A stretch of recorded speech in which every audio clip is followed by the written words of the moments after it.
welcome to The World Transformed. All this week we've been talking about shifting realities. My name is Phil Bowermaster, and with me in the virtual studio is my co-host, Stephen Gordon. How are you, Stephen?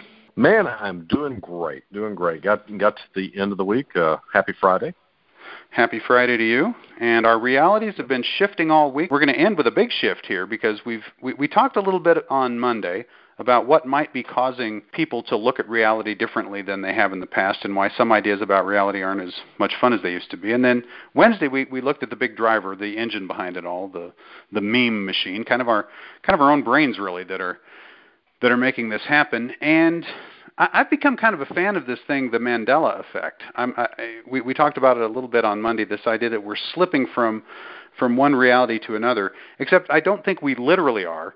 I just think that to the extent that we only live in the universe that's kind of the narrative we're carrying around in our head, maybe instead of allowing one to be defined for us by following every outrageous clickbait news story that we see, we can start turning it around. Let's look at the news and see what the narrative that best describes what's happening in that news story might be.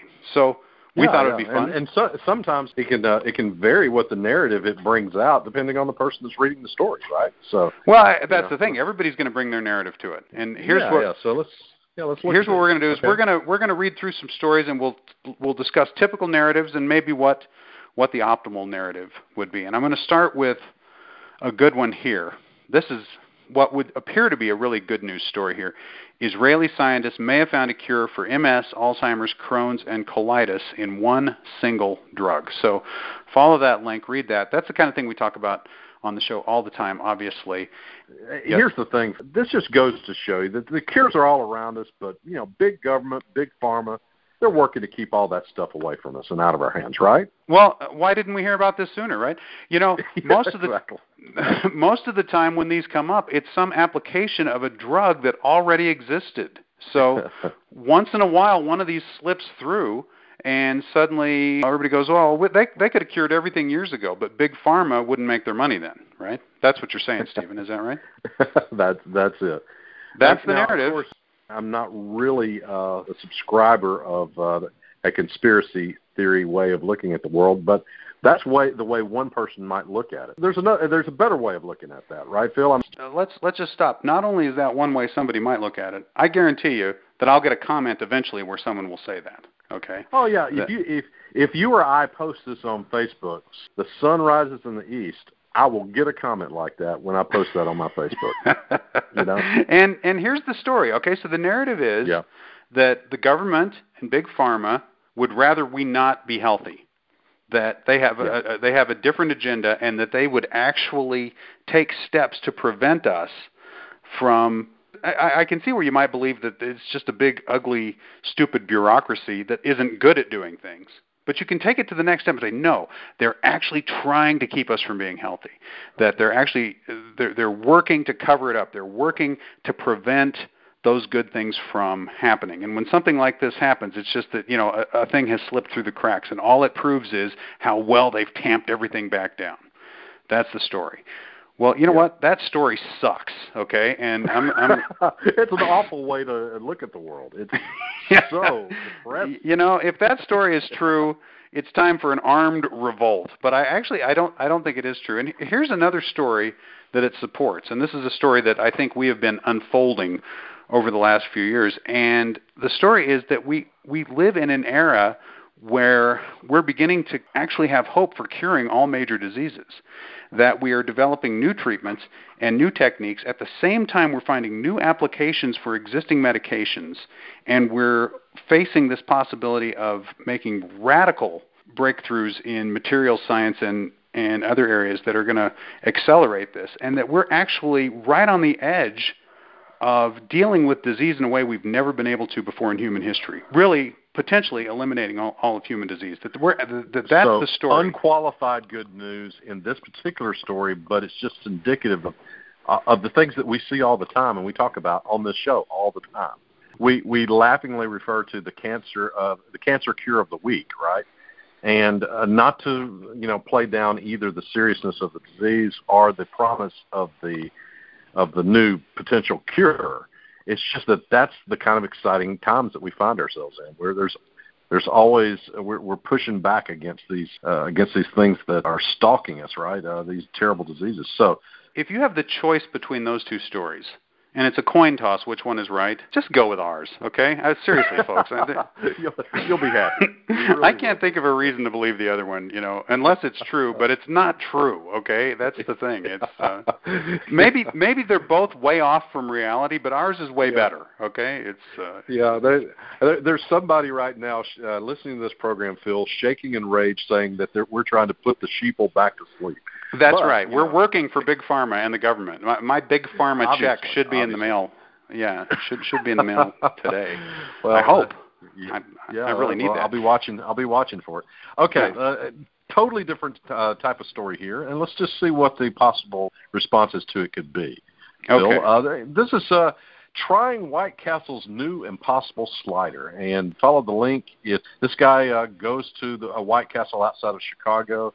He buys several of these Impossible Sliders. They're vegetarian. We've talked about the Impossible Burger. The Impossible Burger is this vegetarian burger that looks, and they say tastes like hamburger, right? That's he also buys some regular sliders just as the control, right? And he goes back and forth tasting them, and he gives a pretty good review to the Impossible Slider. So tell me, Phil, how does this make you feel? Well, it just goes to show you the progressives can't leave anything alone. They have to destroy everything. Now they're bringing veggie burgers into White Castle. A great movie, Harold and Kumar Go to White Castle, now ruined forever. And all fun is impossible now because they're bringing vegetarian burgers into White Castle. It just goes to show you that liberals won't leave us alone. They've got to control every aspect of our lives. First they bring their veggie burgers in, then they won't let us eat real hamburgers. Do you see how it's going to work? And then they won't let us call them hamburgers. They're going to come up with a new pronoun to make us refer to them, okay? Because it's all just... can I have Z burger? Okay. Anyway. Right? Is that the story? I think that's the story right there. That's the story. Well, we really don't think that's what this is, Phil. It's maybe a milestone on the way to doing something better. And my thought is that the day will come soon that we'll be able to go into White Castle or any other fast food restaurant we like and order a real burger that's real meat, but an animal didn't die to make it. Right now, there is reason to believe that can happen soon, and the price of these experimental vats of meat, right, are going down, down, down. They're upping their ability to produce it. They're producing it in greater quantities. It will be comparatively priced with regular hamburger, and when it tastes as good and maybe is even more healthy and certainly better for the environment and it's also humane, at some point, even those of us who are terrible conservatives perhaps in the way we live our lives might go, hey, what's the point in buying this other burger made from feedlot animals, right, when I can buy this and it tastes just as good? And guess what? It's even got omega-3s in it. It's better for you. It's better for the environment. No animals were hurt. So no animals were hurt. Let's be clear. And to me, the future of vat meat is that's when we'll have real burgers and steak. To me, it's like I'm not a big believer in the Impossible Burger. I mean, if they actually make it work, great. I look at it and I go, well, with vat meat coming down the road, that's going to be the real solution, right? Where you can actually make real meat. Yeah. And this is going to offend some White Castle fans, I'm sure, but the slider seems like the perfect venue for something that's almost meat, right? Because I mean that's kind of what a slider is anyway, right? It's like this gray stuff on a dinner roll, right? With some onions on it. And don't get me wrong, I love sliders. I'm a big White Castle fan, but to me, this was the perfect implementation of the Impossible Burger. If you happen to order a single slider just to taste it, and you decide you don't like it, I mean, come on, you've taken one bite, which means you've eaten half of it already, right? Right, that's right. So you're not out much. Plus you've joined the ranks of tens of thousands of people who've had a White Castle and said, "No, thank you. That's all I'll need." Thanks. Do they have White Castle where you are, Stephen? Is that a thing? No, they don't. There are other slider restaurants. If I want a slider around here, there are places I can go. But do you have Crystal down there? White Castle has not. I need to call them sometime and let them know that the old Mason-Dixon line is not, really a different country. Well, they're not out here either. They're very East Coast too. They're not a real.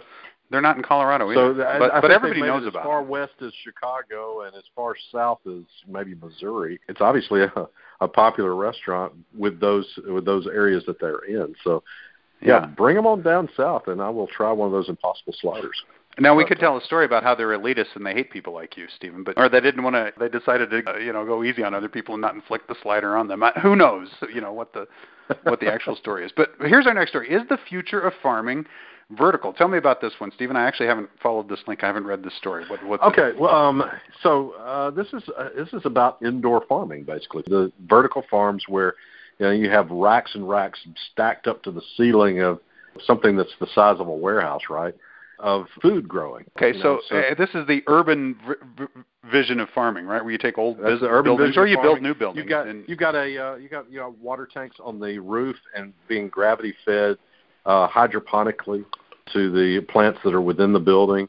And the idea is that you can produce a lot of food. It's close to the people who need it. That's the idea. And so, what is your interpretation of this, Phil? After being Mr. Bad News on the White Castle, I'm sorry, I have to continue here and say, Stephen, do we really want food that isn't even really food growing out in the sun and the air? I mean, come on, the whole beautiful picture of the family farm and the sun shining down and the breeze and the crops and the green leaves, and that's nice, okay? And this is just showing you that technology wrecks everything. It comes in and it takes something good and it turns it into a big industrial nightmare, and this is something out of Orwell or worse, and it's a horrifying bad idea.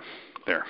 How's that? So I'm to take it that the picture American Gothic is you and Soraya, right? That's right. That's actually, right. Did you know that's a father and daughter? That's not a husband. Is it really? I did not depict in that picture. They were both look pretty old. They do both look pretty old, yes. But again, me and Hannah, that basically. lifestyle was hard on people. They might have been in their 20s. You never know. But I'm saying, the natural thing is good. This is not the natural thing, and so it's bad. Yeah. It's probably a bunch of greedy industrialists who want to make money off this instead of letting things be the way they should be. Here's the problem with farming the way we have. Okay, Phil, when you gotta till the soil, which releases carbon dioxide. Mm-hmm. You've got to use herbicide. You got to use pesticide.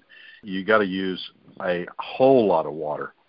And then you lose lots of crop because they don't grow at the same rate. This part of the field may have matured earlier than this part, and so you lose a part of your crop in the field. When it comes harvest time, you harvest it all, and some of it has to be thrown away. And then you're not anywhere near the people you're going to be selling this to, so you ship it across the country. It takes a week to get into a supermarket somewhere. Yep. Then people come along and buy it, and by the time they buy it and get it home, the useful life of the food is another week, and maybe, if they're lucky, sometimes just 2 or 3 days before it's really going bad. And so there's more waste there. If you can have a situation where it really uses about 1% of the water to grow the same amount of food as before, mm-hmm. Zero herbicide, zero pesticide, because you're almost in a clean room environment the way these things are growing. You're not tilling soil, releasing carbon dioxide. You don't have a problem with soil erosion and things like that from tilled soil. Basically, the amount of space that a factory like this would cover, you're able to harvest 4 times as often in this indoor environment than you would in the fields, because it's always a good time to grow crops in these environments. It's always the ideal temperature. It's always the ideal humidity. They're always getting the ideal amount of minerals and nourishment, the plants are. Okay, let me just summarize, Stephen. So you're saying use 1% of the water, produce twice as much of the food, and have 4 times as many crops every year. And since you're also producing it right in the town where it's being sold, the amount of useful life of the food once you get it home means that it'll be less waste even there. You're not leaving half in the field, and you're not wasting half because it goes rotten before people get a chance to eat it.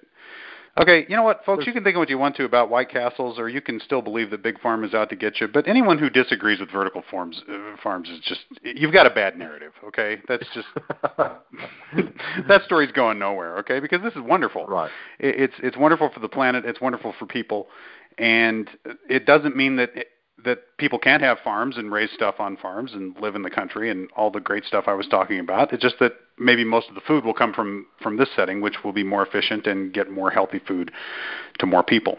So that's a good thing. That's the kind of thing that we believe in and like to talk about. So, okay, you know what? I think we demonstrated how this works, and I challenge you in the audience, do this, okay? If you read a story, especially if you read a story that immediately makes you mad, that immediately flips a switch, try interpreting it with a somewhat different narrative and see if you don't feel a little bit differently about the things that are happening in the world. And we did a very simple black and white, there's this story or there's that story. You know what, Stephen, let's do this again somewhere down the road where we'll show three or four maybe possible narratives that a development can fit into, because there's a lot of different ways of looking at the world. And these simple black and white maybe are not the most helpful. But if you are going to just pick between the most negative and the most positive, give the most positive a thought anyway, folks. At least consider it, because you've been pushed in one direction way too long and way too hard, and it might be time to step back and take a look at the other side for a while. And with that, Stephen, we've made it through yet another week. We ran a little bit long on Monday, and just to make up for it, we ran a little bit long tonight. So I hope everyone sees how that That's right. how that works out. But it's great having you with us. We look forward to having you with us. We're going to be back next week with 3 brand new shows. Great talking with you, Stephen. Great having you all with us. And until next time, live to see it.